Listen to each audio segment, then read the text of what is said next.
신바람 사연 아파트. 오늘의 사연 시작하겠습니다.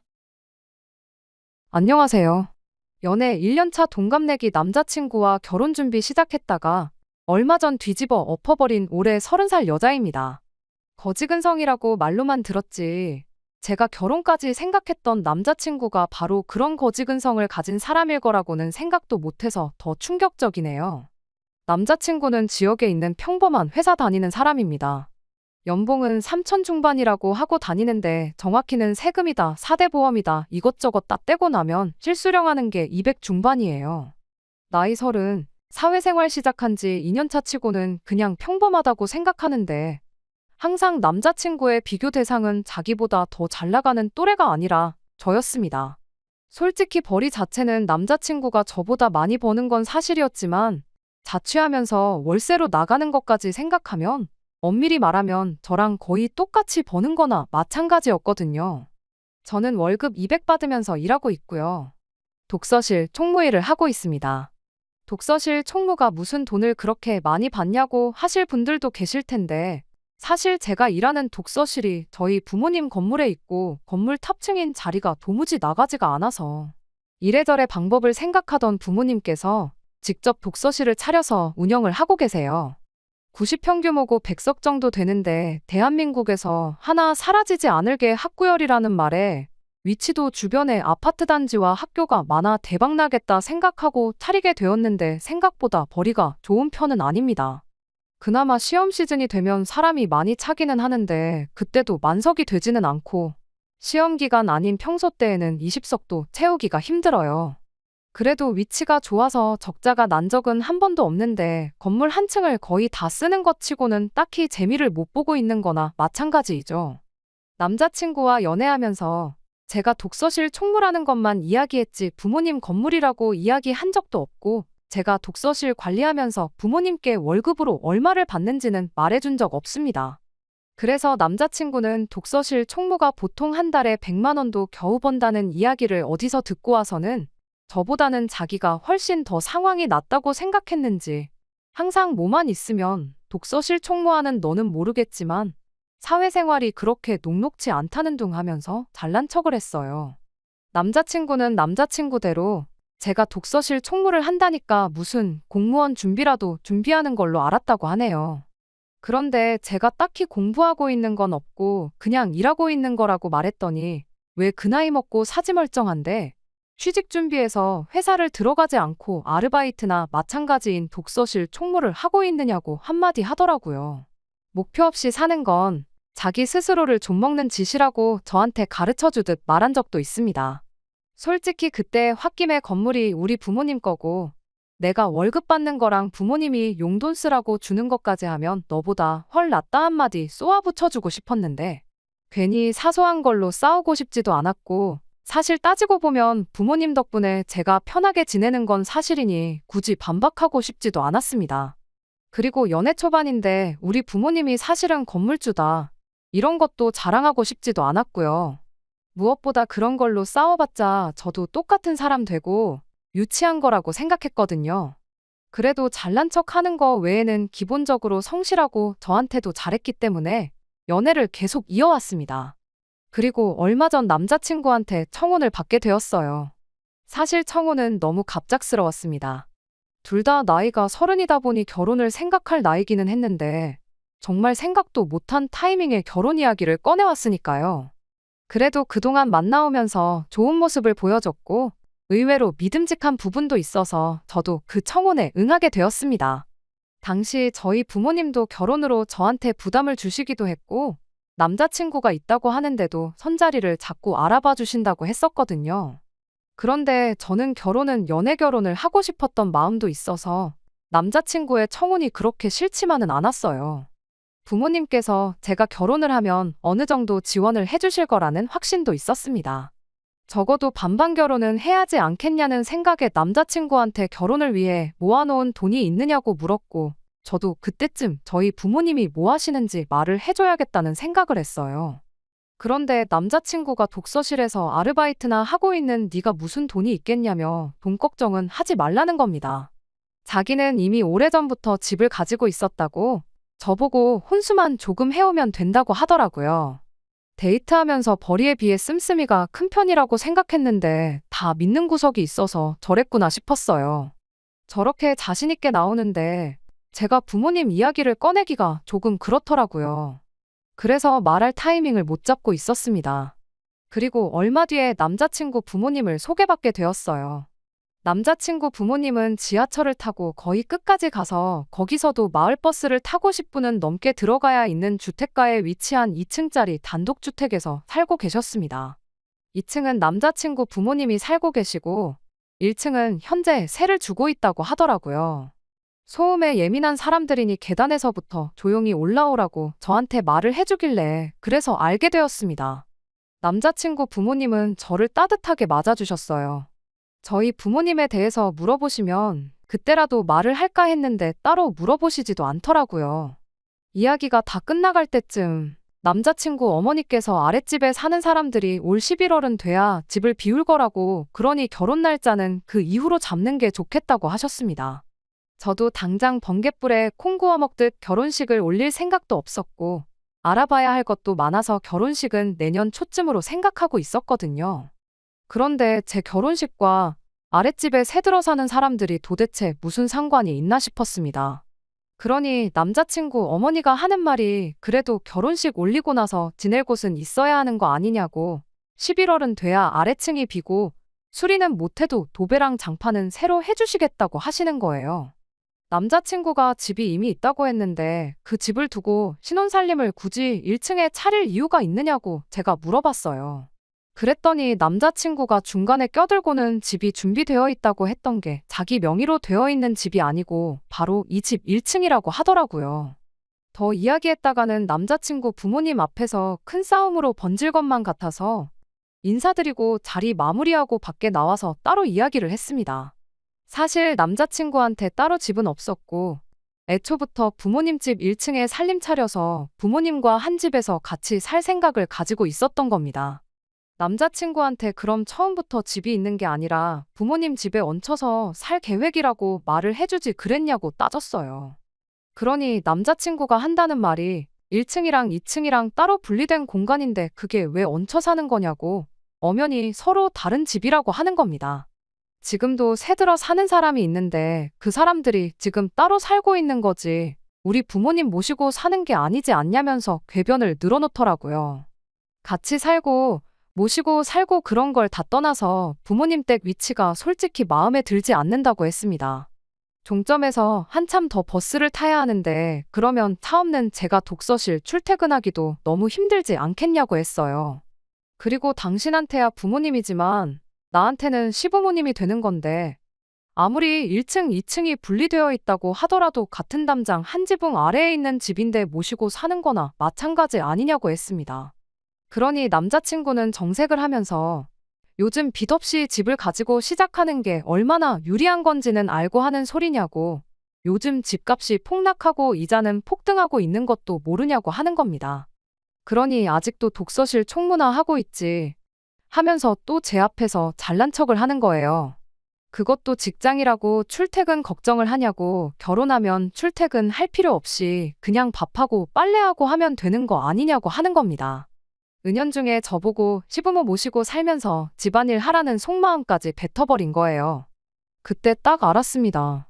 이 자식이 지금 달리 저랑 결혼을 하자는 게 다른 게 아니고 자기보다 월 수입 훨씬 적은 여자 찾아서 자기도 모아놓은 돈도 없고 쥐뿔도 없으니 시부모님 집에 얹혀 살면서 부모님 모시고 살며 식모 노릇 할 수 있는 그런 사람을 찾고 있었던 거였어요. 제 배경을 잘 모르니까 그냥 독서실 총무한다는 말만 듣고 저를 딱 식모 정도로 생각했던 거고요. 그래서 혹시나 해서 떠보는 마음으로 그러면 시부모님 집에서 얹혀 살다가 집 살 돈이 모이면 그때 되면 독립할 생각이 있느냐 물어봤어요.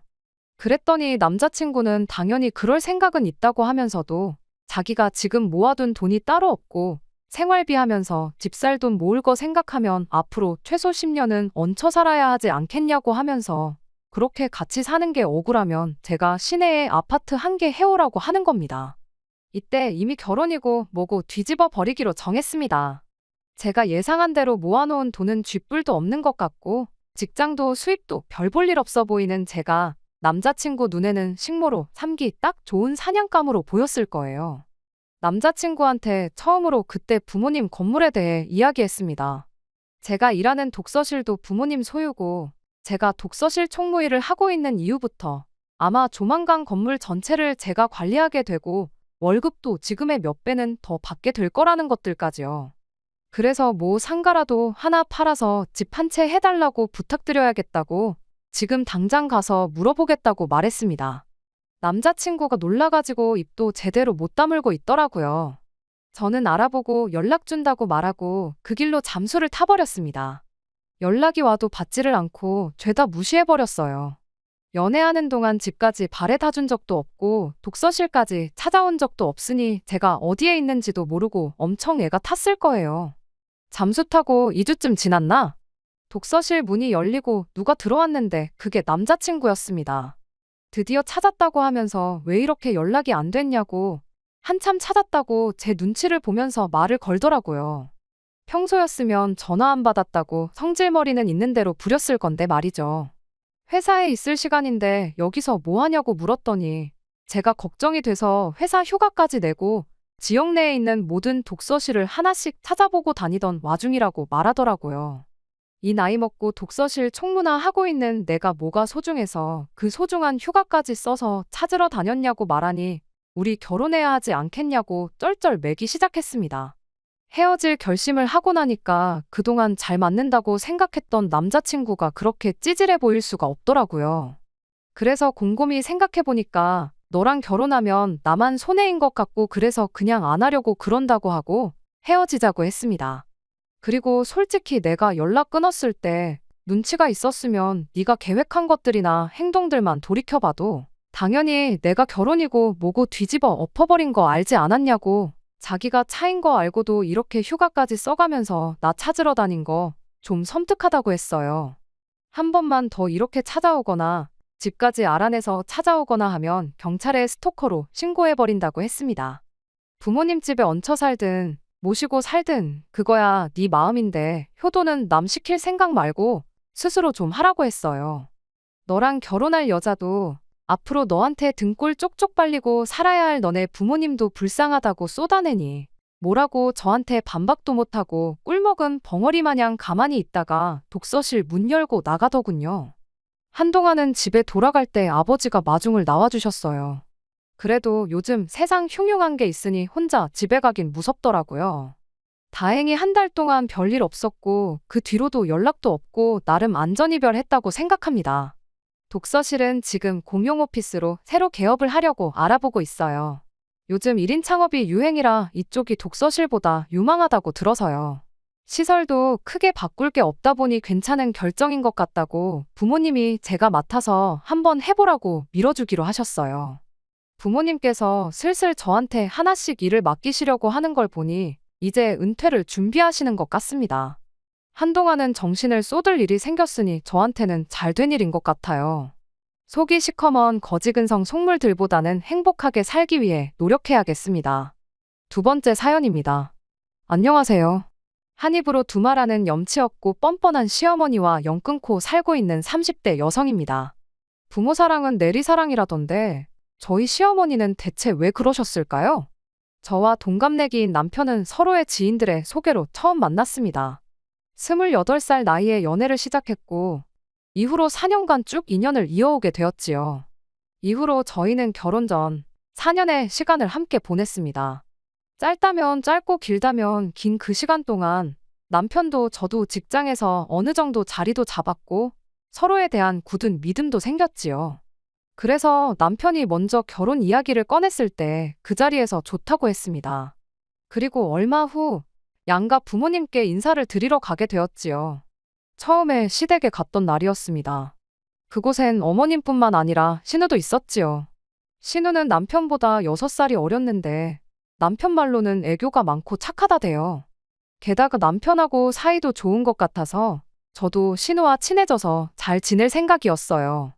하지만 어째서인지 신우는 처음부터 저에게 호의적이지 않았습니다. 왜? 눈빛만 봐도 저 사람이 나를 좋게 보는지 안 좋게 보는지 느낌이 오잖아요. 하지만 그때 당시에는 제가 일단 어머님께 잘 보여야 한다는 생각에 매우 긴장한 상황이었거든요. 그래서 신우의 그 예의 없는 행동에도 기분이 나쁘다 정도로만 생각했지. 나한테 왜 저럴까 그런 생각은 깊이 하지 못했습니다. 대응은 더더욱 생각도 못했고요. 한편 그날 알게 된 뜻밖의 사실 하나는 남편의 월급 관리를 어머님이 하고 계셨다는 거예요. 남편이 제가 어떻게 생각할지 몰라서 제가 자길 혹시 마마보이로 볼까봐 말을 못했답니다. 그러면서 한다는 소리가 아버님이 돌아가신 이후로 어머님이 당신은 아무 쓸모도 없는 사람이라며 자책을 많이 하셨다고요. 그러다 한 번은 남편더러 당신이 월급 관리를 해주고 싶다 하시더래요. 남편은 솔직히 어머님께 맡기고 싶은 생각은 없었지만 어머님이 모처럼 의욕을 보이셨던 일이라 자기가 차마 거절하지 못했다며 그러면서 남편이 저에게 단호하게 말하대요. 결혼한 이후에는 자기 월급 관리는 무조건 저에게 맡길 거라며 그러니 이 일로 이상한 생각이나 오해는 하지 말아달랍니다. 어머님이 얼마나 모아두셨는지 아냐고 남편에게 물어보니 어머님 말씀에 의하면 1억 정도 될 거랍니다. 저는 제가 모은 돈은 8천 정도 있었고 친정에서 6천을 보태주시겠다는 상황이었고요. 하나뿐인 딸이 고생하면서 시작하는 거 보고 싶지 않다고 하셨거든요. 그래서 저희는 대출까지 받는다는 전제하에 3억으로 예산을 잡고 집을 알아보기 시작했습니다. 이후로 주말이고 평일이고 구분 없이 매일매일 발품 팔고 송품 팔기를 한 달, 다행히 저희 마음에 드는 아파트를 발견했어요. 보고 간 사람이 여럿이란 말에 마음이 급해졌고 당장이라도 계약금을 걸어야겠다 싶었지요. 그런데 그때 남편이 어머님하고 일단 상의를 먼저 해야 하지 않겠냐대요. 덧붙이기를 꼭 어머님 말씀을 따르자는 건 아니지만 그래도 상의하는 척이라도 해야 제가 어머님께 점수 좀 따지 않겠냐는데 그 말이 듣기에 좀 거북하기도 했고 마음은 마음대로 바빠서 내키지가 않았어요. 하지만 하도 남편이 저를 위해 그런다는 식으로 말을 해서 결국 남편 말대로 하게 되었습니다. 대신 저는 주말에 이미 약속이 있었기에 남편 혼자 어머님을 만나 뵙고 오기로 했지요. 하지만 남편이 어머님을 만나고 온 그날 밤, 전 정말 충격적인 이야기를 듣게 되었습니다. 저도 남편에게 전해 들은지라 정확히 어머님과 남편 사이에 무슨 대화가 오갔는지는 몰라요. 하지만 분명한 건 1억이란 돈은 없다는 사실이었지요. 그럼 얼마나 있는 거냐니까 4천 정도 있는 것 같대요. 나머지는 다 어디에 쓰셨대냐고 물으니 자기도 똑같이 여쭤봤는데 하신다는 말씀이 다 먹고 사는데 썼다고 그러시더랍니다. 당시 남편이 말하길 아버님이 돌아가신 이후로 어머님은 연금을 받고 계셨고 계단 청소를 다니시며 한 달에 100만 원 남짓한 수입도 있다고 했거든요. 그리고 남편이 따로 한 달에 30만 원씩 용돈도 드리고 있었고요. 그런데 그걸론 부족하셨던 건지 아들이 10년 가까이 직장 생활을 하며 모은 돈을 반도 넘게 쓰셨다는 게 솔직히 저로선 도무지 납득이 되질 않더라고요. 그리고 한편으론 남편이 정말 몰랐을까 그런 의심마저 들었어요.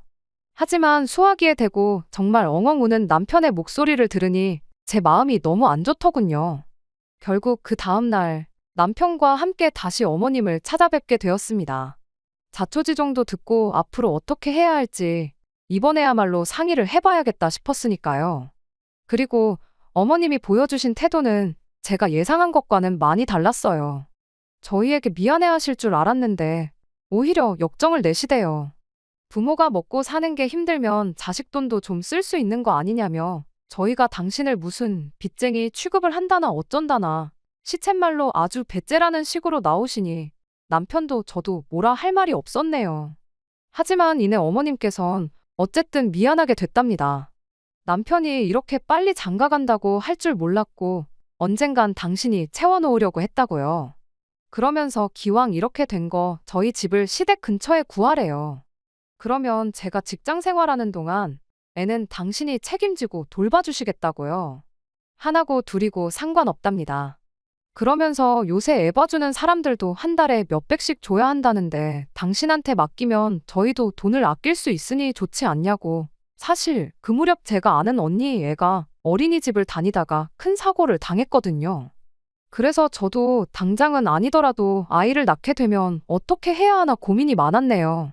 그런데 마침 어머님께서 먼저 아이를 봐주겠다 하시니 그 제안이 솔깃하긴 하대요. 남편도 제 눈치를 살피는 것 같고 그래서 일단 생각해 보겠다 했습니다. 처음 며칠 동안은 친정 부모님께 말도 못하고 고민을 많이 했어요. 파혼도 생각을 안 한 건 아닌데 남편하고 사이는 좋았고 청첩장까지 나온 마당이었으니 차마 용기가 나지 않았지요. 그리고 파혼한다고 사라진 돈이 다시 생기는 것도 아닌데 이제 와서 파혼을 하는 게 의미가 있나 싶기도 하대요. 정말이지 별의별 생각이 다 들었고 머릿속에서 별의별 시나리오를 다 써봤답니다. 그러다 결국 어쩔 수 없이 친정부모님께 다 털어놓았어요.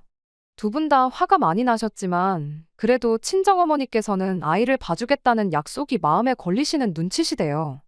그도 그럴게 저희 친정어머니는 일을 하고 계셨기 때문에 제가 애를 낳아도 도와주실 상황이 못 되셨거든요. 그래서 결국 결혼은 그대로 진행하기로 했네요. 구구절절 적지를 못해서 그렇지 정말 깊은 고민 끝에 내린 결정이었어요. 그렇게 우여곡절 끝에 부부의 연을 맺었습니다. 신혼여행은 둘 다 회사 일 때문에 휴가를 오래 낼 수가 없어서 가까운 제주도로 다녀왔어요. 여행의 마지막 날, 다음 날 바로 출근을 해야 하는 상황이라 집으로 가고 싶었지만 신우가 전화해서 한다는 말이 그래도 시댁에 인사는 하고 가야 하지 않냐입니다. 어린 신우가 그러니 너무 짜증나더라고요. 그나마 시댁이랑 저희 신혼집이랑 가까운 거리였으니 좋은 게 좋은 거다 생각하고 시댁에 들렸네요.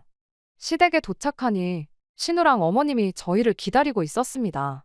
하지만 이내 저와 남편의 빈손을 보고는 진짜 너무하는 거 아니냐고 또 무례하게 굴더라고요. 신혼여행에서 아무것도 안 사오는 사람이 어디 있냐고요. 순간 어머님께서 이 사람 돈을 그렇게 다 쓰지 않으셨으면 저도 뭐라도 사왔을 거라고 쏘아붙이고 싶었지만 차마 그럴 순 없어서 시간이 없었다고 둘러댔어요. 그리고 이내 신우가 어머님도 남편도 다 있는 자리에서 또 한 번 선을 넘더군요. 아직 30도 안 된 신우가 애인도 없는 신우가 저더러 한다는 말이 자기가 웬만한 남자는 다 만나봤대요. 그런데 아무리 눈을 씻고 찾아봐도 자기 오빠만한 그러니까 제 남편만한 남자는 없다는 겁니다. 그리고 자기 어머니 그러니까 저희 시어머니요. 아버님 돌아가시고 힘들게 버티신 불쌍한 분이라고 잘해드리래요. 아니 100번 양보해서 손이 시누이가 그런 소리를 해도 어이가 없을 판국에 한참 어린 신우가 저한테 잔소리를 하니 저도 더는 못 참겠더군요. 그래서 제 할도리는 제가 알아서 한다고 아가씨나 잘하라고 쏘아붙였습니다.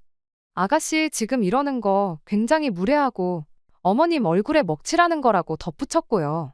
그러자 신우가 얼굴이 벌개져서는 아무 말도 못하고 저를 노려봤고 어머님도 마찬가지셨어요.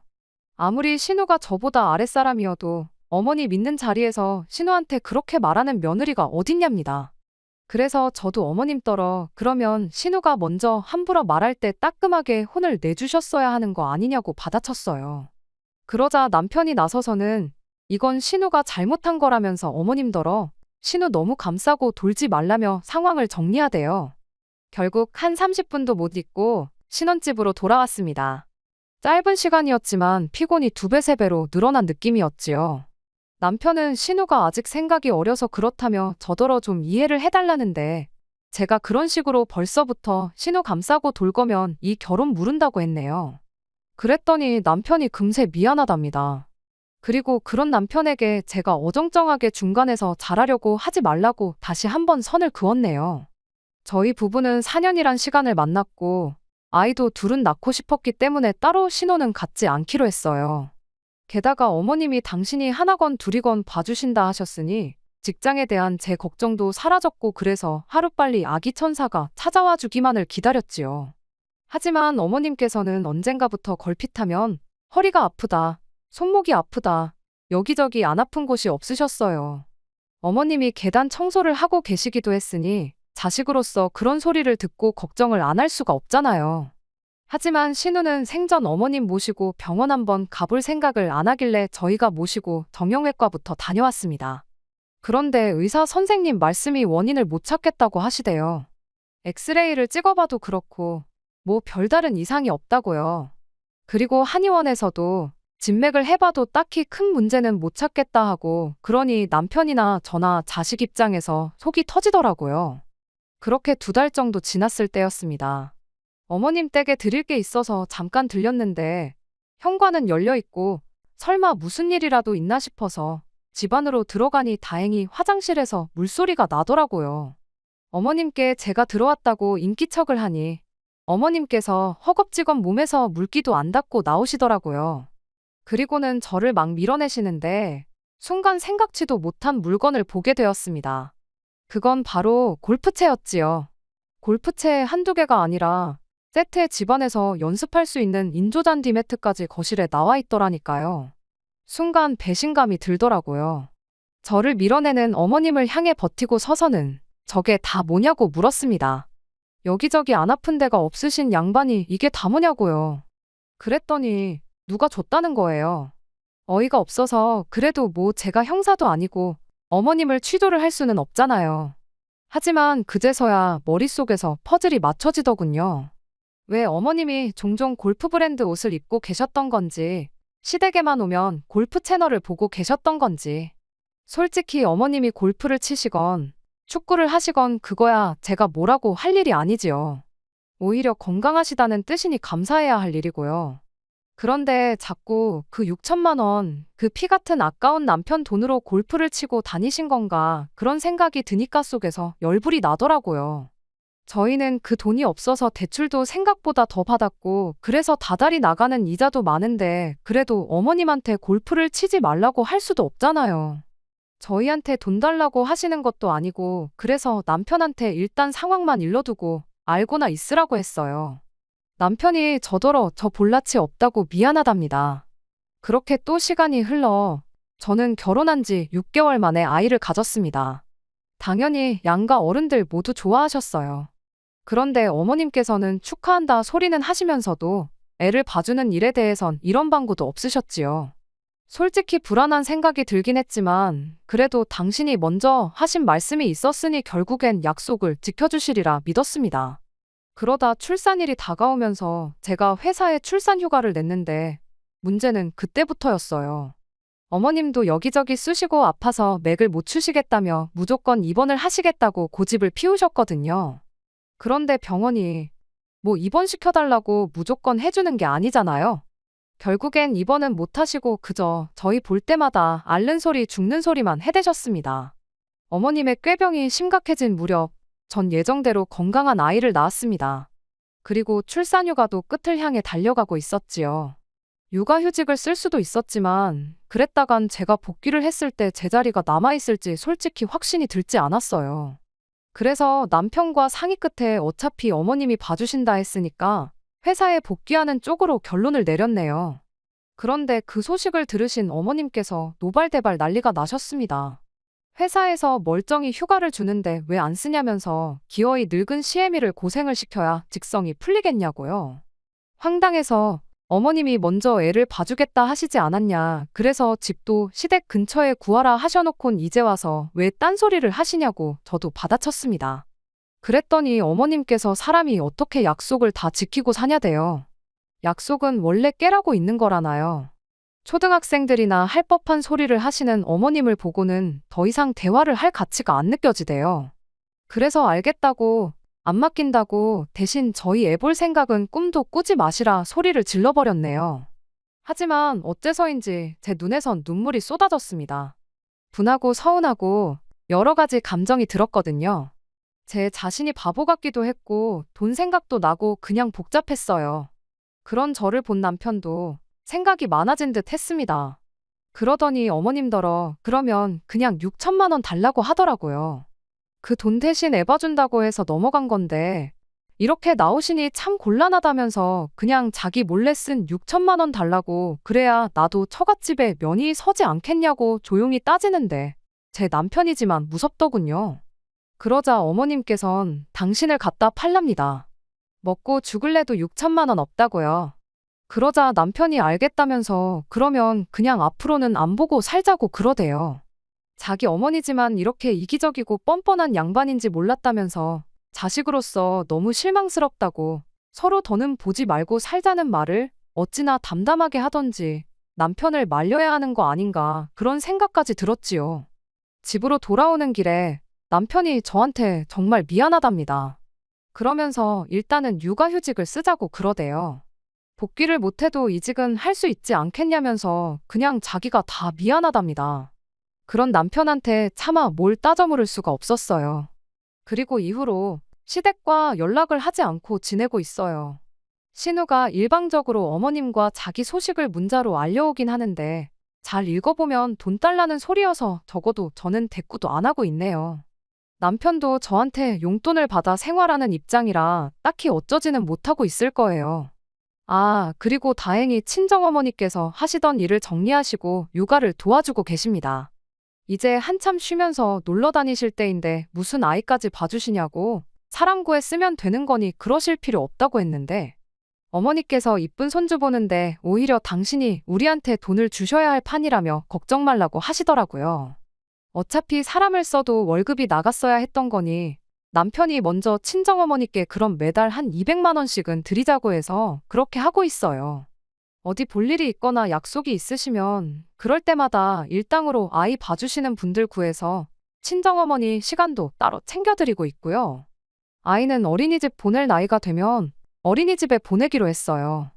걱정이 되긴 하지만 남들도 다 보내고 있고 언제까지 친정어머니 도움만 받을 수는 없으니까요. 시어머니가 욕심을 조금만 덜 내셨더라면 약속만 지켜주셨다면 아마 똑같이 누리셨을 텐데 당장 골프장 몇 번 다니시려다가 그렇게 자식과 연까지 끊게 된 시어머니. 언젠간 크게 후회할 날이 찾아오면 좋겠습니다. 끝까지 들어주셔서 감사합니다. 오늘의 사연은 여기까지입니다. 구독과 좋아요, 알람 설정 부탁드리고 더 좋은 사연으로 다시 찾아뵙겠습니다. 감사합니다.